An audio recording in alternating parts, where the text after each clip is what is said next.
ሰላም ሰላም ወደ ቲክታክ ቤተሰቦች እንዴት ናችሁልኝ? ሰላም ናችሁ? እግዚአብሔር ይመስገን እኔ ጋር ሁሉም ሰላም ነው። ክብሩ ይስፋ ቸር መድኃኒዓለም። እንዴት ናችሁልኝ? ሰላም ናችሁ? አለሁ እግዚአብሔር የተመሰገነ ይሁን። እንዴት ናችሁ? ሰላም ናችሁ? አለሁ። እንግዲህ ሰሞኑን በጣም በሚያሳዝን ሁኔታ እንግዲህ እህታችን ቦኒ አርፋለች እና በጣም ነው የሚያሳዝነው እና ዛሬ ላይ የእሷን የእናቷን ቮይስ ሰምቼ በጣም ነበር ያሳዘነኝ እውነት ለመናገር እና ይሄ ነገር በዚህ ይብቃ። እህቶቼ እባካችሁን ራሳችሁን ለጉዳት አታጋልጡ። ምንም ቢሆን በቃ ለጊዜው ልንናደር ተስፋ ልንቆርጥ እንችላለን። ሆኖም ግን ምስኪን ቤተሰቦቻችን ምን ያክል ልባቸው በቃ እንደሚሰበር በእውነት በጣም ነው የሚያሳዝነው ማለት ነው። በቃ እኛ ለጊዜ ኢሞሽናል ያደረገንን ነገር ብቻ አስበን በህይወታችን ላይ ወስነን በቃ መሞት እንፈልጋለን። ግን ደግሞ እኔ እውነቴን ነው የምላችሁ ውዶቼ፣ ምንም የፈለገ አይነት መከራ ቢደርስባችሁ እራሳችሁን ለማጥፋት በፍጹም እንዳታስቡ እባካችሁ። ለምን እኔ እውነቴን ነው የምለው እንኳን ራሴን ላጠፋ አይደለም እኔ እንዶ ፈጣሪ ቀኔ ደርሶ እንዶ በሰው ሀገር አታስቀረኝ። እውነቴን ነው የምላችሁ ጸሎቴ ጠዋትና ማታ ይሄ ነው። በቃ ለምን አስቡት እስቲ ጋይስ፣ አሁን እኛ እዚህ ሰው ሀገር ሞተን እስቲ ሬሳችን ራሱ ቶሎ አይገባም ማለት ነው። 3 ወር 4 ወር በቃ እንደዚህ ፍሪጅ ውስጥ እንበሰብሳለን። ሰው አሁን በቀደም እዚህ ዱባይ ላይ የሞተው ልጅ አይታችኋል።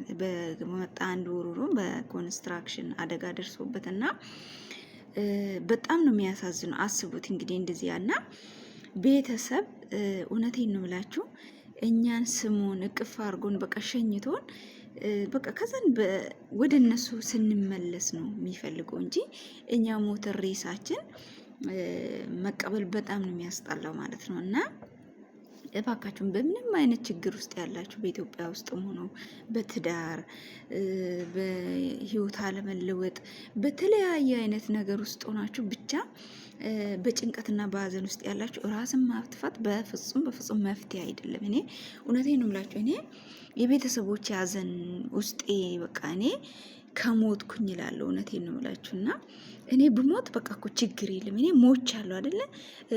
ቀኔ ደርሶ በዚህ በስደት ዓለም ብሞት የቤተሰቦቼ ሀዘን የቤተሰቦቼ ልባቸው የሚቃጠለው እውነት ያሳስበኛል፣ ያስጨንቀኛል። ለምን አገራችን ላይ ቢሆን ብንሞት እንሞታለን በስንተኛው ቀን ቶሎ ነው የምንቀበረው። ቤተሰብም እኛን ቀብሮን በቃ የሞተው ሰው ቀብሮ እረፍት ያገኛል።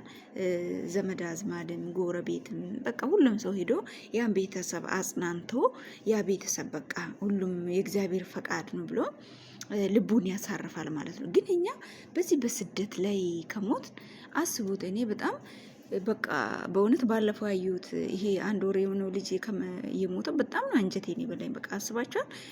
እኔ ወደ ውስጥ ወደ ቤት እንኳን አልገባም አለ ሰውየው፣ አባትየው ማለት ነው። እና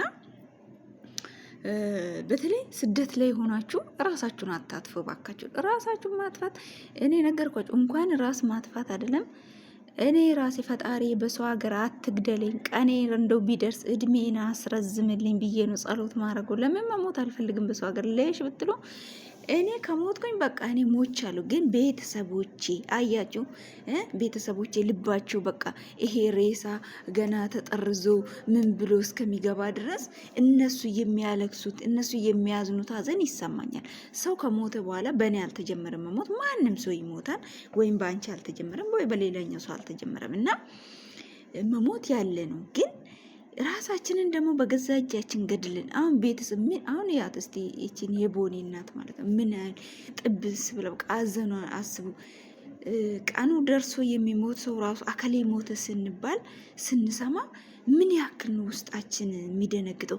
ምን ያክል ነው በቃ ውስጣችን በቃ የሆነ አዘኔታ ይሰማናል። በቃ በጣም የማናውቀው ሰው ራሱ ቢሆን ማለት ነው። እና እንኳን የገዛ ቤተሰብ ደግሞ ልጄ ምን ሆና ነው ምን ጨንቋት ነው ችግሯ ሳትነግረኝ ብሎ ምን ያህል ራሱ እንደሚወቅስ አስባችኋል? ምንም ከቤተሰቦቻችሁ ጋር ግብ ቢኖራችሁ፣ ምንም ከቤተሰቦቻችሁ ጋር ጭቅጭቅ ንዝንዝ ራሱ ቢኖራችሁ እውነት ሞት ቀላል ነገር አይደለም። ስለዚህ እባካችሁትን ራሳችሁን አታጥፉ። ጸሎት አድርጉ፣ እግዚአብሔርን ለምኑ፣ እግዚአብሔርን ያዙ።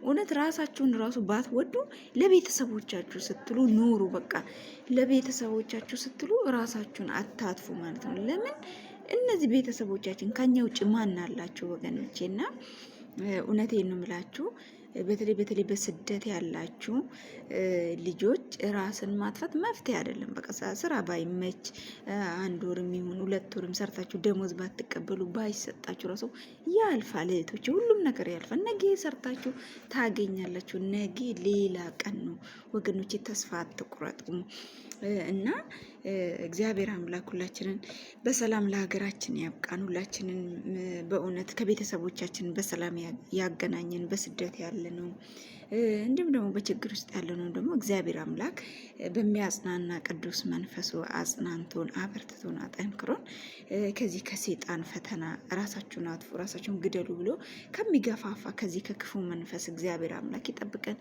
እወዳችኋለሁ በጣም ነው በእውነት። እናቱ የበለጠ እናቷ ሳይ ደግሞ አንጀቴ በጣም እንትን አለ ማለት ነው እና የሞተስ ሞቷል። በቃ ግን የቤተሰብ ሰቆቃ የቤተሰብ ሀዘን ምንም ቢሆን በቃ ቤተሰብ ልጄ ለምን ችግሯን አልነገረችኝ፣ ለምን አላማከረችኝም፣ ለምን ከኔ ደበቀችኝ? እና ቤተሰብ ብዙ ነገር ነው ወገኖች የሚጨነቀው። ስለዚህ እባካችሁን ራሳችንን ጠብቅ። ቢያንስ ራሳችን ፈተና ቢበዛብን መኖራችን ራሱ ለቤተሰቦቻችን እውነቴን ነው ምናችሁ ይጠቅማልና እባካችሁን ራሳችሁን ወደዱ፣ ራሳችሁን ጠብቁ። የቦንዬ እናትም እንግዲህ እግዚአብሔር አምላክ መጽናናቱን ይስጥሽ ለመላው ቤተሰብ፣ እንዲሁም የታችን ደግሞ ነፍስ ይማርልን እና እባካችሁን ከእንደዚህ አይነት ነገር ተቆጠቡላችኋለሁ። በጣም የምወዳችሁ ዩቱብ ቻናሌን እየገባችሁ ሰብስክራይብ በማድረግ ቤተሰቦች ይሁኑ። እንዲሁም ደግሞ ቲክቶክ ቻናሌንም እንግዲህ ፎሎ፣ ላይክ፣ ሼር በማድረግ ቤተሰቦች እንድትሆኑ በትትና ጠይቃችኋለሁ። በጣም ነው የምወዳችሁ፣ በጣም ነው የማከብራችሁ። በያላችሁበት ሰላም እግዚአብሔር ከእናንተ ጋር ይሁን። አመሰግናለሁ። ሰላም ነው ልኝ ባይ